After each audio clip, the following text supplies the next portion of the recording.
आपल्याबरोबर इंद्रजीत सावंतांचे वकील योगेश सावंत आहेत. सर, तुम्ही आज जो युक्तिवाद केलेला आहे त्याच्यामधले नक्की महत्त्वाचे मुद्दे काय होते? कोर्टाने आता निकाल देताना नक्की काय म्हटलेलं? तर सरकारी पक्ष त्यांचे सूर्यकांत पवार सरांनी आर्ग्युमेंट केलेला आहे त्यांच्यातर्फे आणि मूळ फिर्यादीतर्फे सरोदे सरांनी आर्ग्युमेंट केलेलं होतं. तर दोघांनीही बेल ॲप्लिकेशनला विरोध करताना मुद्दे मांडले होते की तपास अजून पूर्ण झालेला नाही आहे आणि या स्टेजला जर आरोपीला खुलं केलं तर टॅम्परिंग ऑफ एव्हिडन्स होऊ शकतो आणि मोबाईल फोन ज्यावेळी सेशन कोर्टानं त्यांना जमा करण्यासाठी सांगितलं होतं तर त्यामधला पण डाटा इरेज करून त्यांनी सबमिट केला होता. तर त्या अनुषंगानं पण कोर्टानं सांगितलेलं आहे. तर त्या पद्धतीनं जर का यामध्ये एव्हिडन्स बरोबर छेडछाड झाली तर इन्व्हेस्टिगेशन पुढे अडचणीचं होऊ शकतं.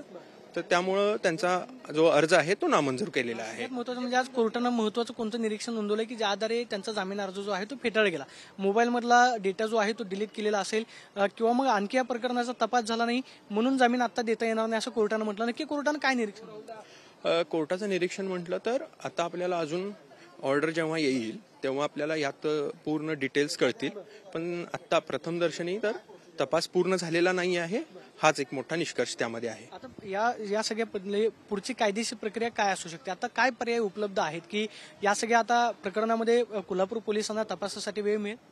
हो, आणि कोल्हापूर पोलिसांनी उत्तम तपास केलेला आहे आणि त्यांना वेळ आता आणखी मिळेल.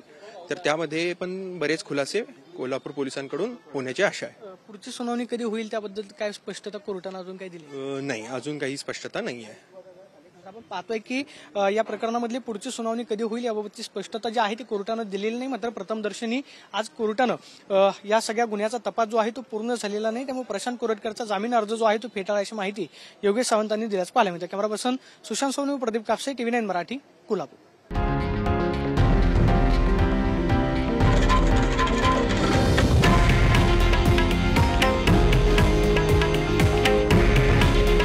हे आहे देशातील नंबर 1 न्यूज नेटवर्क आणि आपण पाहत आहात TV9 मराठी.